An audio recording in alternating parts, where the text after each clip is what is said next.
ออกแข่งขันสร้างผลงานเพื่อคำนับหับตอนกล่องประชุมใหญ่ครั้งที่ 8 ขององค์คณะผักนครหลวงจันทร์ให้มีผลสำเร็จอย่างจบงามเสริญส่วนสาวนครหลวงจันทร์จงพร้อมการสร้างขบวนการด้านต่างๆให้มีบรรยากาศที่ฟุดฟื้นเพื่อคำนับหับตอนกล่องประชุมใหญ่ให้เต็มไปด้วยความหมายอันลึกซึ้งและพร้อมกันประดับประดาบ้านเฮือนให้มีความสวยสดงดงามด้วยการติดถุงผักถุงซาดเพื่อห่วมแห้งห่วมใจก้าวเข้าสู่กองประชุมใหญ่ครั้งที่ 8 ขององค์คณะผักนครหลวงจันทร์ให้มีผลสำเร็จอย่างสง่างามเสริมสร้างนครหลวงเวียงจันทร์ไว้เป็นนิขวัญของสดสาลาออกแข่งขันสร้างผลงานเพื่อคำนับหับตอนกล่องประชุมใหญ่ครั้งที่ 8 ขององค์คณะผักนครหลวงจันทร์ให้มีผลสำเร็จอย่างจบงามเสริญส่วนสาวนครหลวงจันทร์จงพร้อมการสร้างขบวนการด้านต่างๆให้มีบรรยากาศที่ฟุดฟื้นเพื่อคำนับหับตอนกล่องประชุมใหญ่ให้เต็มไปด้วยความหมายอันลึกซึ้งและพร้อมกันประดับประดาบ้านเฮือนให้มีความสวยสดงดงามด้วยการติดถุงผักถุงซาดเพื่อห่วมแห้งห่วมใจก้าวเข้าสู่กองประชุมใหญ่ครั้งที่ 8 ขององค์คณะผักนครหลวงจันทร์ให้มีผลสำเร็จอย่างสง่างามเสริมสร้างนครหลวงเวียงจันทร์ไว้เป็นนิขวัญของสดสาลา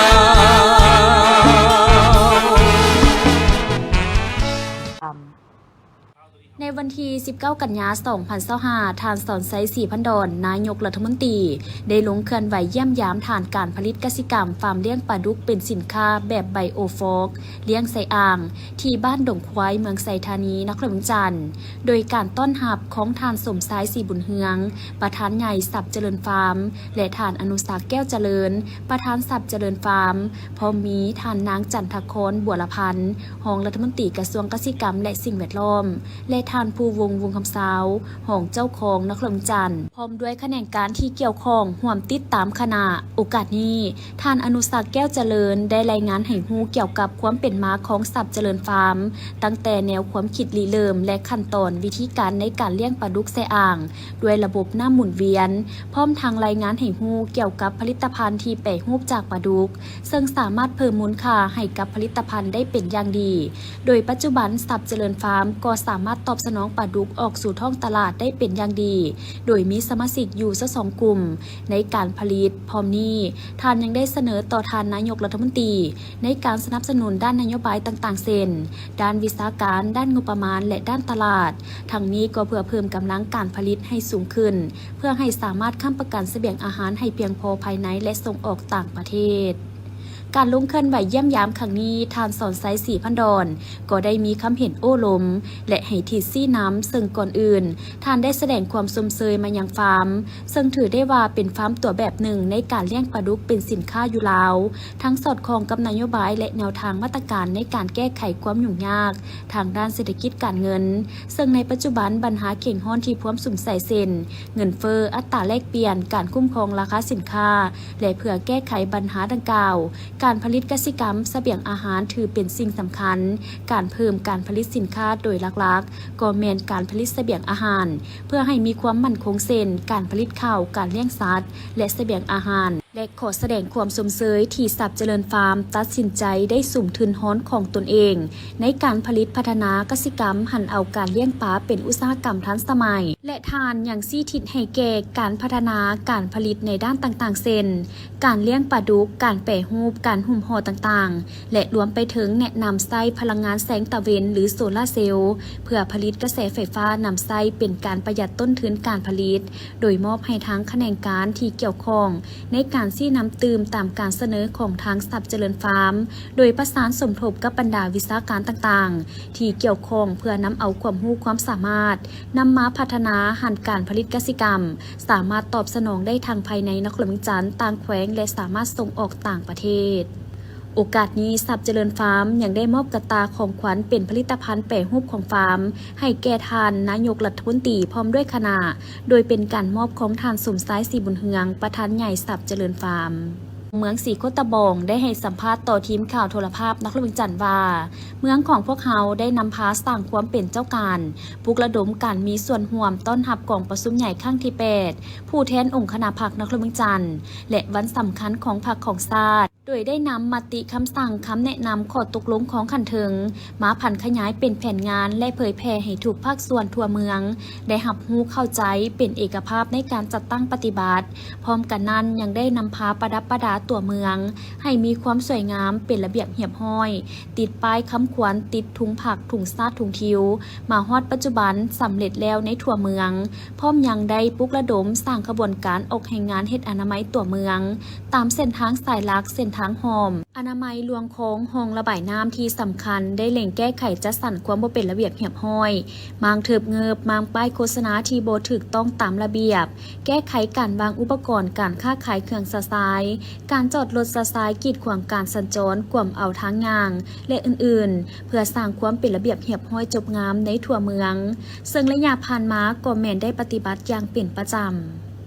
อิงใส่แจ้งการของห้องว่าการนครหลวงเวียงจันทร์ว่าโดยการสร้างขบวนการออกแห่งงานอนามัยประดับประดาและรักษาความสะอาดเพื่อขับนำขับต้อนวันสำคัญต่างๆของพรรคของชาติแล้วก็ต้อนรับกองประชุมใหญ่ครั้งที่8ขององค์คณะพรรคนครหลวงและกองประชุมใหญ่ครั้งที่12ของพรรคแล้วก็ปฏิบัติตามกฎหมายว่าโดยป้ายฉบับเลขที่50/สพศลงวันที่21เดือน6 2018เมืองศรีโคตบองของพวกเขาก็ได้นำเอาบรรดาเอกสารดังกล่าวนั้นมาเผยแพร่ให้พนักงานทหารตำรวจพ่อแม่ประชาชนที่อาศัยอยู่เมืองศรีโคตโดยทั้งกรุงและทั้งอ้อมทั้งกรุงก็เป็นการเต้าโฮมอยู่ในสโมสรปกครองเมืองและก็อยู่บรรดาองค์การปกครองบ้านเพื่อเผยแพร่เสื่อมซึมบรรดาเอกสารดังกล่าวทางอ้องก็แม่นได้ใช้ทั้งโทรโขงอยู่ในบรรดาบ้านเพื่อเผยแพร่บรรดาเอกสารดังกล่าวเพื่อเป็นการจัดสรรความบ่เป็นระเบียบเรียบร้อยแล้วก็ประดับประดาอนามัยตามถนนหนทาง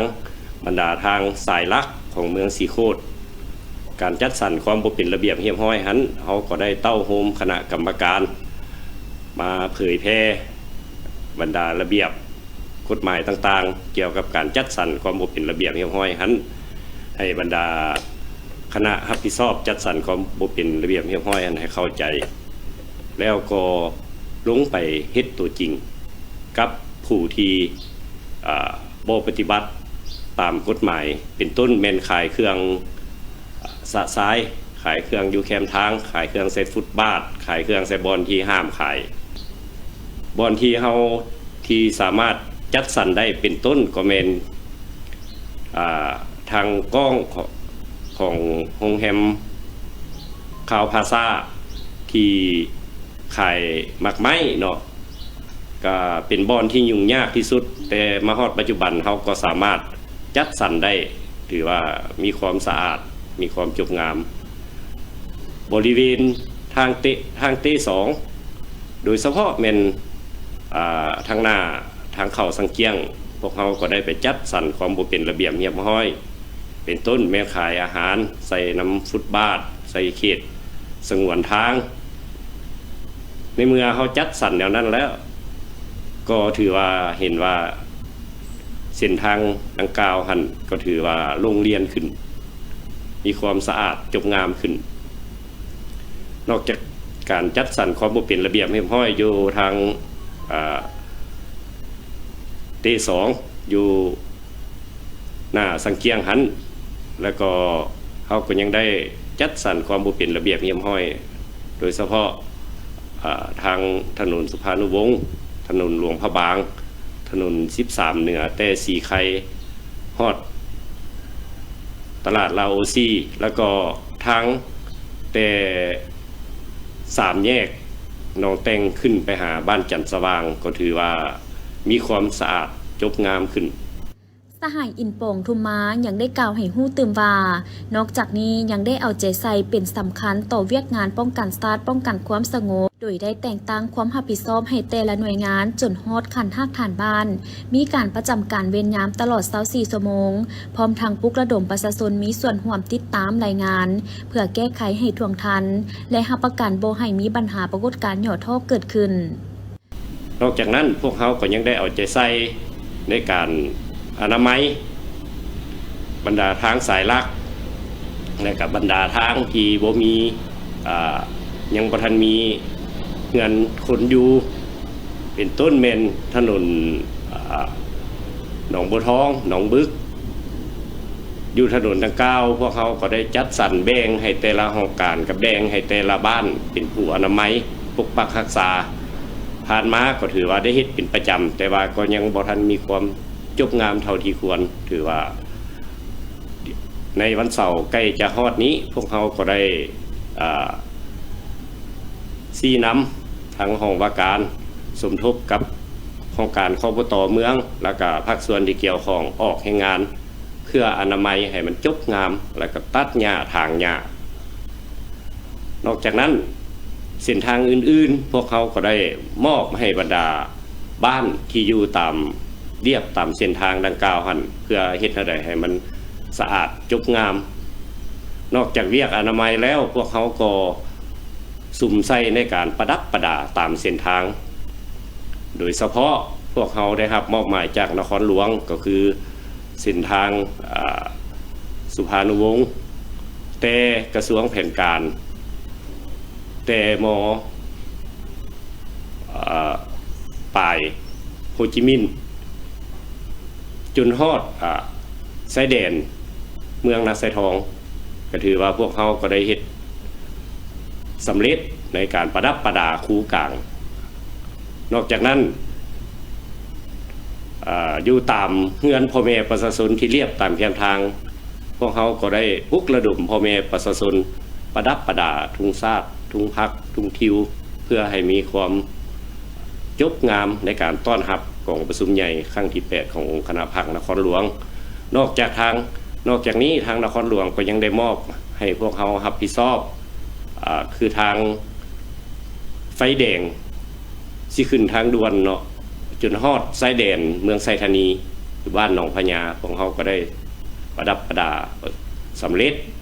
สหายประธานคณะกรรมการปกครองเมืองสีโคตะบองยังได้กล่าวเรียกร้องให้ทุกภาคส่วนในทั่วเมืองร่วมใจการสร้างขบวนการต้อนรับกองประชุมใหญ่ครั้งที่8ผู้แทนองค์คณะพรรคนครหลวงจันทร์ให้มีบรรยากาศที่ฝุดฟื้นมีผลสำเร็จบรรลุคาดหมายที่หวังไว้และเฮ็ดให้เมืองสีโคตะบองมีความสงบปลอดภัยเป็นระเบียบเรียบร้อยน่าอยู่น่าเที่ยวประกอบส่วนให้เศรษฐกิจสังคมขยายตัวเติบใหญ่เฮ็ดให้ชีวิตการเป็นอยู่ของประชาชนนับมือนับดีขึ้นในวันที่16 กันยายน 2025 ผ่านมาท่านศิลปากร พรหมไสศรีห้องหัวหน้าคณะพรรคประธานคณะกรรมการปกครองเมืองไซธานีได้ให้สัมภาษณ์ต่อทีมข่าวโทรภาพนครหลวงจันทร์ว่าเพื่อสร้างขบวนการคำนับหับตอนกองประชุมใหญ่ครั้งที่8ขององค์คณะพรรคนครหลวงจันทร์ติดพันกับวันสำคัญต่างๆของพรรคของชาติองค์คณะพรรคองค์การปกครองเมืองไซธานีได้กาเกี่ยมสร้างขบวนการรอบด้านเป็นต้นได้นำพาเวียกงานแนวคิดการเมืองซึ่งได้นำเอาบรรดามติคำสั่งต่างๆของคณะพรรคของขันเทิงมาเสื่อมซึมให้บรรดาพนักงานทหารตำรวจตลอดฮอดประชาชนและผู้ประกอบการต่างๆให้เข้าใจถึงความหมายความสำคัญของวันดังกล่าวและประกอบส่วนเข้าในทุกขบวนการพวกเขาได้นำพาเวียกงานแนวคิดการเมืองซึ่งได้นำเอาบรรดามติคำสั่งต่างๆของคณะพรรคขันถึงมาเสริมซึมให้บรรดาพนักงานทหารตำรวจรวมทั้งพ่อแม่ประชาชนและผู้ประกอบการต่างๆให้เข้าใจถึงความหมายหรือความสำคัญของวันสำคัญดังกล่าวนี้เพื่อให้เขาเจ้าได้ประกอบส่วนในการเข้าร่วมเป็นต้นเป็นการรักษาความสงบภายในครัวเรือนการสร้างขบวนการต่างๆเพื่อเป็นการ เสิร์ชสู่เนาะการนำพาของพรรคในระยะผ่านมาให้มันเป็นกระบวนการฟดฟื้นเนาะและปัญหาที่2พวกเขาได้นำพาเวียกงานป้องกันชาติป้องกันความสงบรอบด้านติดพันกับการแก้ไขปัญหาเสี่ยงเรื้อรังจากอาหารกินดื่มอาหารต่างๆเนาะซึ่งในนั้นเนาะพวกเขาได้นำเอาบรรดานิติกรรมต่างๆข้อตกลงต่างๆที่ติดพันกันกับวาระแห่งชาติเกี่ยวกับการแก้ไขปัญหายาเสพติดเนาะลงเผยแพร่เนาะอยู่บรรดาอาคารบ้านอยู่สถาบันการศึกษาต่างๆเนาะนอกนั้นก็ได้สุ่มใส่เนาะจัดตั้งปฏิบัติแนวทางป้องกันชาติป้องกันความสงบตามบ้านต่างๆเนาะโดยเฮ็ดบทบันทึกกับบรรดาหัวหน่วย10หลังคาเรือนเนาะเพื่อให้เขาเจ้าศึกษาพรมบรรดาลูกเต้าเขาเจ้าเนาะให้เข้าใจต่อแนวทางป้องกันชาติของพวกเขาเนาะและนอกจากนั้นพวกเขาก็ได้สุ่มใส่เนาะตามปรากฏการณ์ยทต่างๆเนาะที่ติดพันกันกับเสียงนั้นเนาะของบรรดาอาหารในอาหารบันเทิงต่างๆและมีการกวดกาเนาะแล้วก็ประเมินคืนเกี่ยวกับบรรดาอาหารต่างๆนั้นถ้าว่าอาหารใดที่มีการเคลื่อนไหวบ่ถูกต้องบ่สอดคล้องตามระเบียบกฎหมายที่กำหนดไว้โดยเฉพาะเป็นโมงเวลาเนาะและก็การเสี่ยงนั้นต่างๆพวกเขาก็ได้มีการตักเตือนแล้วก็ถ้าว่าตักเตือนบ่ฟังพวกเขาก็ได้สั่งปิดกิจการโซข่าวเนาะไปเคียงคู่กันนั้นเนาะพวกเขาก็ยังได้มีการกวดกาคืนเกี่ยวกับบรรดาห้างอินเทอร์เน็ตคาเฟ่ต่างๆเนาะซึ่งว่าผ่านมาเมืองพวกเขาก็ได้มีการกวดกาและก็ได้สั่งปิดไปจำนวนหนึ่งเนาะซึ่งว่าปัจจุบันนี้ผ่านการชี้นำพาขององค์คณะภาคองค์การปกครองเมืองสัตหีบของพวกเขานี่ก็เห็นว่าเวียกงานป้องกันความสงบโดยพื้นฐานแล้วก็ถือว่ามีความสงบโดยพื้นฐานเนาะ พร้อมเดียวกันนี้ยังได้นำพาจัดสรรความบ่เป็นระเบียบเฮียมห้อย ติดพันกับการแก้ไขห้านซื้อขายเล็กเศษที่ผิดกฎหมายซึ่งได้นำเอาแจ้งการของนครหลวงจันทน์มาพันขยายเป็นแจ้งการอันละเอียดของเมืองและได้สมทบกับคณะเฉพาะกิจเมืองขันนครหลวงลงติดตามศึกษาอบรมชาวค้าขายที่บ่ถูกต้องตามระเบียบกฎหมายและเวียกงานที่4พวกเราได้นำพาเกี่ยวกับการจัดสรรความบ่เป็นระเบียบเรียบร้อยและแก้ไขติดพันกับแก้ไข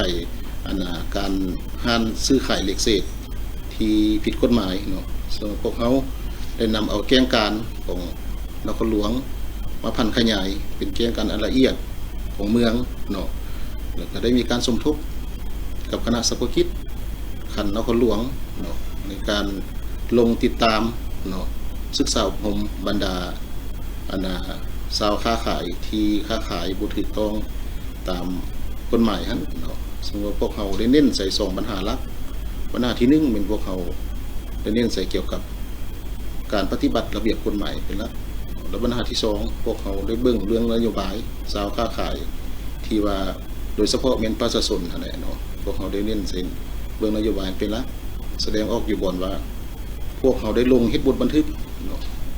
ในเบื้องต้นพวกเขาให้ลงเฮ็ดบทบันทึกโดยบ่มีการปรับใหม่แล้วก็บ่มีการยึดเครื่องก่อนเนาะลงเฮ็ดบทบันทึกก็นำเอาบรรดาเนื้อในจิตใจของบรรดาแจ้งการต่างๆให้เขาเจ้าเข้าใจเนาะหลังจากนั้นถ้าว่าเรื่องที่2ถ้าว่ายังละเมิดพวกเขาก็ได้ดำเนินการศึกษาอบรมแล้วก็ปรับใหม่ตามระเบียบครั้งที่3ก็แม่นได้ดำเนินคดีตามกฎหมายที่กำหนดไว้เนาะกวดกาบรรดาห้านขายเหล็กเศษที่ว่าบ่ถูกต้องตามกฎหมายอะไรเนาะรวมทั้งบรรดาห้านที่ถูกต้องตามกฎหมายพวกเขาได้พยายามรัดสมเนาะอันใดที่ว่ามีอันใดมาตรฐานพวกเขาก็ให้สืบต่ออันใดบ่ได้มาตรฐานพวกเขาก็สั่งให้จบตามแก้งการของนครหลวงจันทน์ที่กำหนดนั้นเนาะและขบวนการที่3มันพวกเขาได้นำพาเนาะขบวนการอนามัยประดับประดาเนาะรอบด้านอันนี้คันสิเว้าเนาะโดยเฉพาะเหมือนพวกเขาก็ได้นำเอาบรรดาแจ้งการของคันเทิงมาเผยแพร่เนาะแต่ละบ้านแต่ละกลุ่มบ้านสถาบันการศึกษาและบรรดาหน่วยธุรกิจรวมทั้งบรรดาสำนักงานองค์การ ของรัฐบาลที่มีสำนักงานที่ตั้งอยู่ภายในขอบเขตเมืองสัตหีบพวกเรานี้พวกเราได้นำเอาแจ้งการมาผ่านขยายเนาะผ่านการจัดตั้งปฏิบัติมาฮอดปัจจุบันนี่ก็เห็นว่าบรรดาภาคส่วนต่างๆก็เป็นให้การร่วมมือก็ได้เริ่มประดับประดา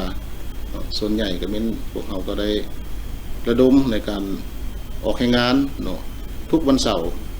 มาฮอดปัจจุบันแต่ละเสาร์เฉพาะอยู่เมืองสัตหีบพวกเราเป็นสร้างขบวนการ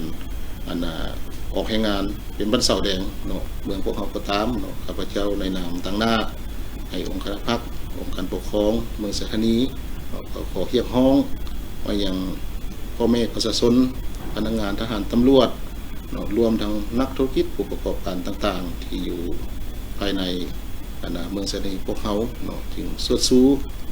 ใจใส่ในการสร้างขบวนการดังกล่าวนี้ให้เป็นขบวนการฝึกฟื้นตื่นตื่มโดยเฉพาะเป็นบรรดา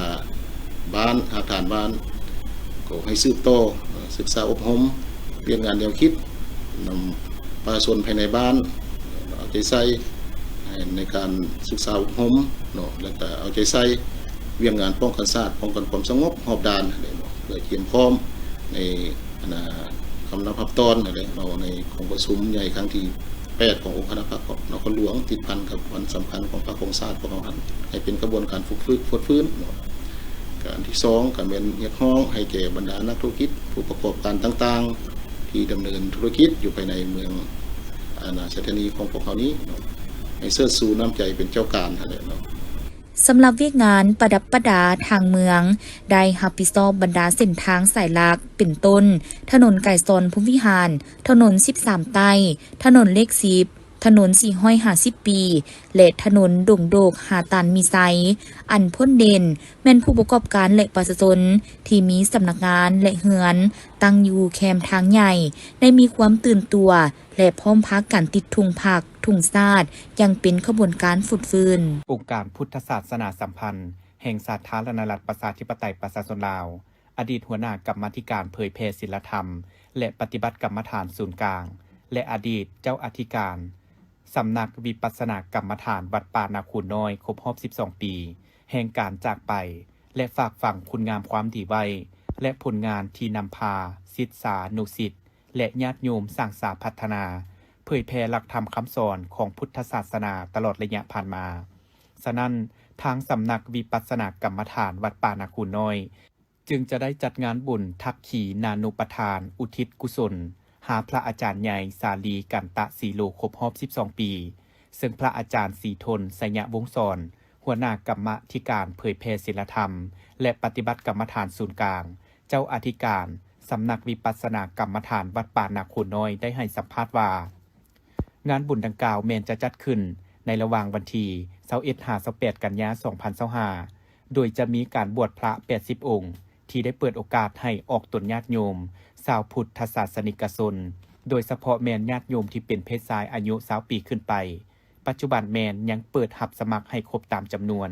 จนฮอดมืออุปสมบทวันที่21 กันยาปฏิบัติวิปัสสนากรรมฐานวัดป่านาคูน้อยเมืองนาจทองนครหลวงจันทร์ตามมาในนามเจ้าอธิการวัดและทางเป็นหัวหน้ากรรมธิการเผยแผ่ศีลธรรมและปฏิบัติกรรมฐานศูนย์กลางได้จัดงานบุญทักขินานุปทานอุทิศกุศล12 ปีการจากไปของพระอาจารย์ใหญ่สาลีกันตะสิโลในระหว่างวันที่21-28 กันยายน 2025จุดประสงค์ของการจัดงานเลยมันเพื่อว่าแสดงความกตัญญูกตเวทีต่อพระอาจารย์ใหญ่2เลยเป็นการเต่าโฮงความสามัคคีของศิษยานุศิษย์ของพระอาจารย์ใหญ่สาลีกันตะสิโลและ3เป็นการว่าส่งเสริมการเผยแผ่พระพุทธศาสนาเพราะว่าบุญดังกล่าวนี้มีความสำคัญเกี่ยวข้องกับพระอาจารย์ใหญ่สาลีกันตะสิโลเนื่องจากว่าเพิ่นเป็นองค์บิดาจารย์ทางด้านเป็นว่าการเผยแผ่พุทธศาสนาเป็นบิดาจารย์ทางด้านการปฏิบัติกรรมฐานทั่วประเทศในเมื่อก่อนเพราะฉะนั้นศิษยานุศิษย์จริงแสดงถึงความกตัญญูและเป็นการแสดงพลังที่เคารพต่อพระอาจารย์ใหญ่จึงได้จัดงานขึ้นมาปีนี้ก็เป็นปีที่12ในการจัดงานบุญอุทิศกุศลให้เพิ่นบุญดังกล่าวก็มีหลายกิจกรรมเป็นต้นว่า สู่พระไตรปิฎก2และแม่นอุปสมบทจำนวนอยู่80องค์3และแม่นถวายผ้าป่าสามัคคีเพื่อให้มาระดมทุนในการสร้างถนน80ปีสรีกันตศิโล84กิจกรรมรอพระพุทธรูปเพื่อเป็นการอนุรักษ์รักษาศิลปะวัฒนธรรมลาวเพราะฉะนั้นกิจกรรมดังกล่าวนี้จริงได้เห็นว่าเตรียมพร้อมทุกกำลังศรัทธาและก็เตรียมพร้อมศิษยานุศิษย์ทั้งหลายก็ได้พากันเอาใจใส่ในการเกี่ยมบุญดังกล่าวซึ่งมหาบุญนี้ก็ถือว่าได้เตรียมความพร้อมอยู่ 85% แล้วยังเหลือแต่กิจกรรมประดับประดาตกแต่งสถานที่ให้เรียบร้อยแล้วก็มื้ออื่นก็จะเป็นวันที่20กันยาเป็นพิธีแถผมผู้ที่จะบวชสมบทหรือบวชพระซึ่งปัจจุบันนี้ผู้ที่มาสมัครบวชพระก็ได้จำนวน50 กว่าองค์ประมาณ80 องค์แต่ถึงอย่างไรก็ตามการบวชดังกล่าวนี้บรรดาบางท่านก็มีศรัทธาในการมาบวชบางท่านบ่มีศรัทธาแต่ทางวัดเฮาก็เตรียมพร้อมศรัทธาในการจัดบวชให้บรรดาท่านเพราะฉะนั้นท่านได้มีศรัทธามาบวชก็มาได้ทางวัดเฮาก็เตรียมพร้อมในการนั้นว่าอุปถัมภ์ผู้ที่จะมาบวชให้ถือว่าพร้อมทุกอย่างในการจัดกิจกรรมดังกล่าวโดยตลอดระยะการจัดงานบุญแต่วันที่21-28 กันยายนนี้แม้นจะมีหลายกิจกรรมที่เป็นการเต้าโฮมชาวพุทธได้มาร่วมทำบุญเช่นว่าในวันที่21 กันยาจะเป็นมื้ออุปสมบทพระ80 องค์ตั้งแต่เวลา 8 โมงเป็นต้นไปวันที่23-26 กันยาแม้นจะมีการตั้งกองผ้าป่าสามัคคีที่ตลาดเซามอและนำมาถวายที่วัดป่านาคูนในวันที่27 กันยาเวลา 10 โมงต่อจากนั้นเวลา 15 โมงแม้นจะได้มีพิธีรอพระพุทธรูปจำนวน 5 องค์และในมื้อสุดท้ายวันที่28 กันยาแม้นจะได้มีพิธีถวายสังฆทานพิธีตักบาตรพระสงฆ์80 องค์และยกยอดซอฟ้าใส่ประตูโค้งของวัดที่พวมก่อสร้างในปัจจุบันโดยจะเริ่มตั้งแต่เวลา 8 โมงเป็นต้นไปพิธีดังกล่าวโดยการนำพาของพันตรีกองไซซีนวลมณีห้องหัวหน้าแผนกตำรวจจราจรป้องกันความสงบแขวงคำมวนมีทานพรสอนพระจันทร์อำนวยการโรงเรียนมส.คำแก้วมีอำนาจการปกครองบ้านพนักงานกู้อาจารย์ตลอดฮอดน้องนักเรียนเข้าห่วมการลงโฆษณากฎระเบียบการสัญจรในครั้งนี้แม้ได้นำเอากฎระเบียบการสัญจรทางบกเกี่ยวกับการกำหนดหลักการคุ้มครองการติดตามกวดกาจราจรทางบกเพื่อควบคุมการสัญจรและการนำใช้พาหนะตามทางหลวงให้มีความสะดวกปลอดภัยและเป็นระเบียบเรียบร้อยเฮ็ดให้ผู้ที่นำใช้รถนำใช้ถนนปฏิบัติถูกต้องตามกฎจราจรทางบกนอกนั้นยังได้ให้รู้เกี่ยวกับความหมายความสำคัญของบรรดาป้ายเตือนป้ายห้ามต่างๆและบรรดาปัญหาการเพิ่มขึ้นของยานพาหนะที่ส่งผลกระทบเหตุให้การสัญจรตามท้องถนนมีความแออัดจุดประสงค์ในการลงโฆษณากฎระเบียบการสัญจรครั้งนี้ก็เพื่อให้ได้พนักงานก็คือนักขับขี่ในของเขตดังกล่าวได้รับรู้และเข้าใจต่อผลให้ของการเกิดอุบัติเหตุที่ส่งผลเสียหายทางด้านสุขภาพชีวิตและทรัพย์สิน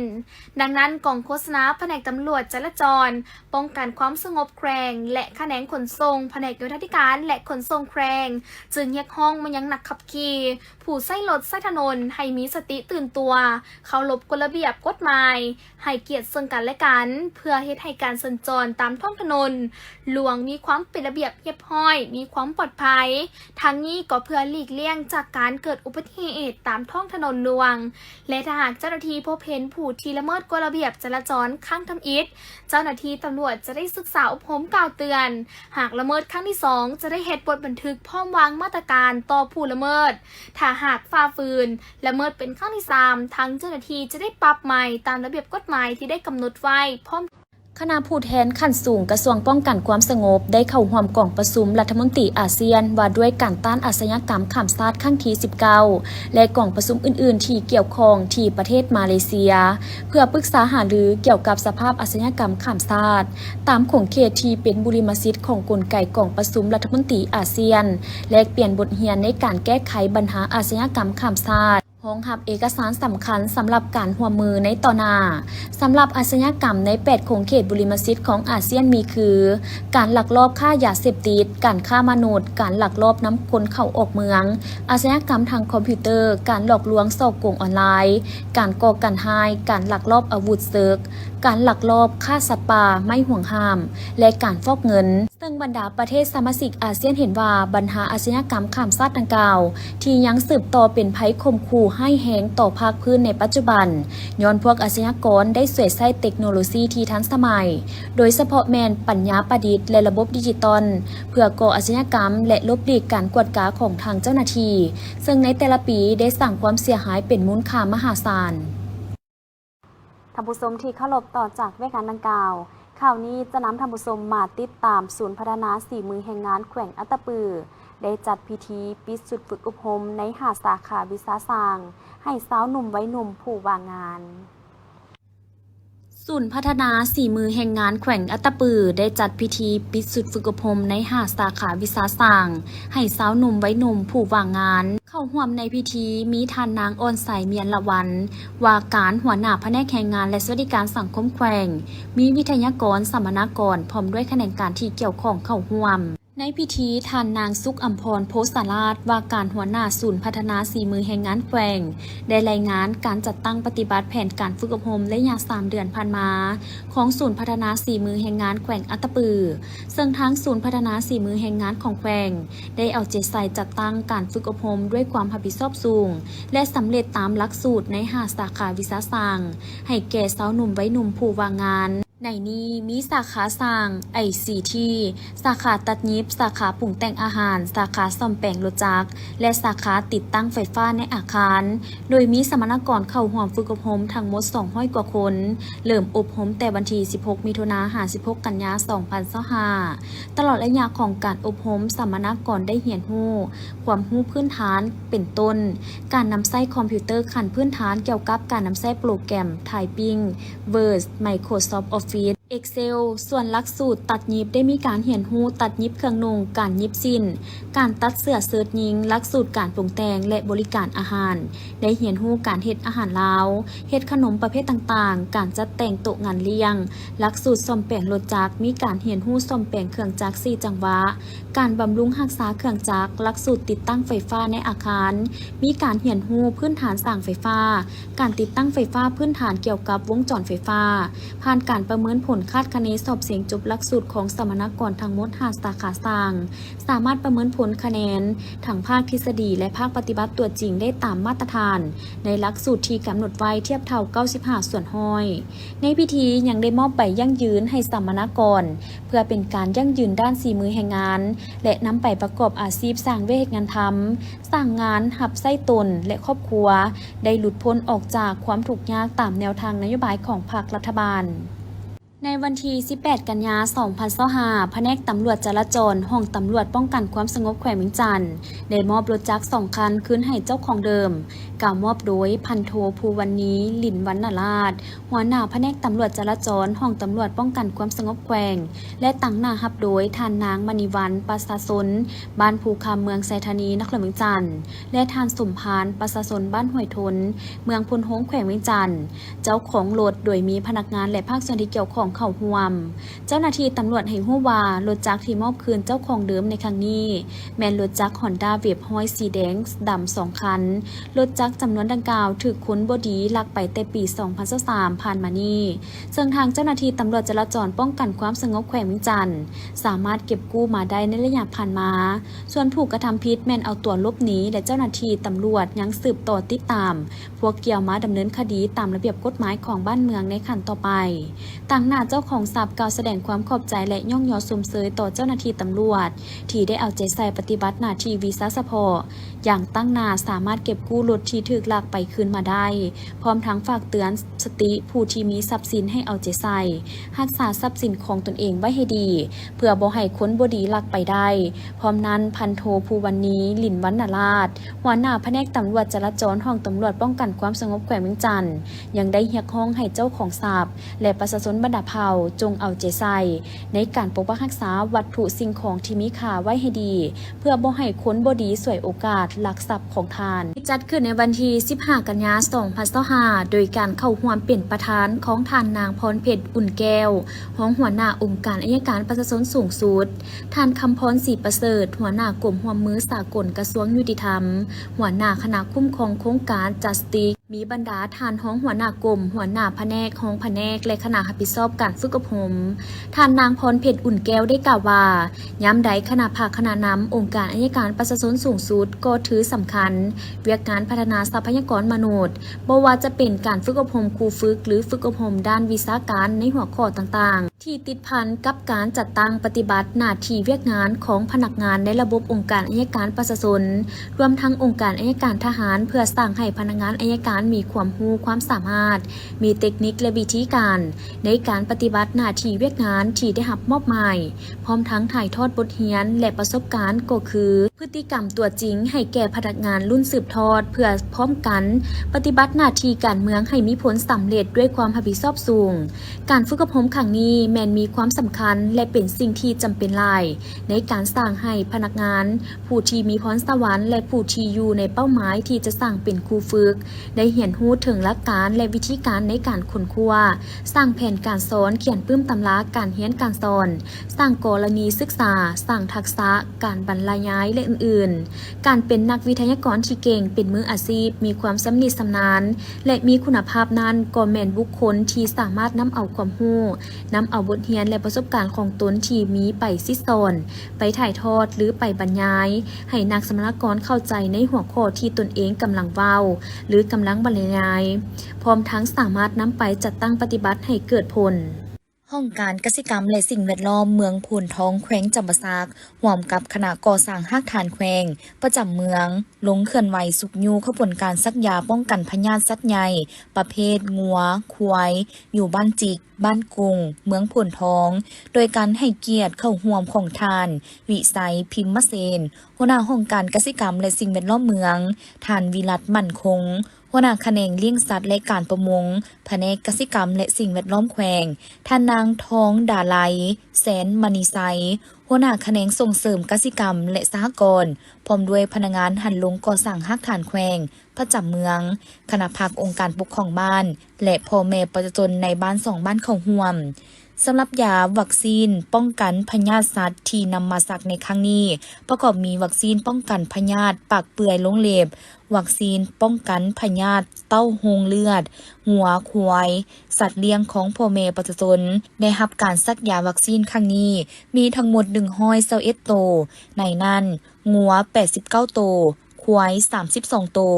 โอกาสนี้ท่านวิสัยพิมพ์มะเซนก็ได้มอบอุปกรณ์สัตวแพทย์จำนวนหนึ่งให้คณะภาคองค์การปกครอง2บ้านเพื่อประกอบส่วนในเวียกงานป้องกันพยาธิสัตว์ใน2บ้านดังกล่าวให้มีการเคลื่อนไหวอย่างต่อเนื่องและมีประสิทธิภาพในสายสกัดกั้นการระบาดของพยาธิดังกล่าวจากสัตว์สู่สัตว์การเคลื่อนไหวซักยาป้องกันพยาธิสัตว์ใหญ่อยู่2บ้านของเมืองโพนทองครั้งนี้ยังเป็นการสร้างผลงานสร้างขบวนการคำนับหับตอนกองประชุมใหญ่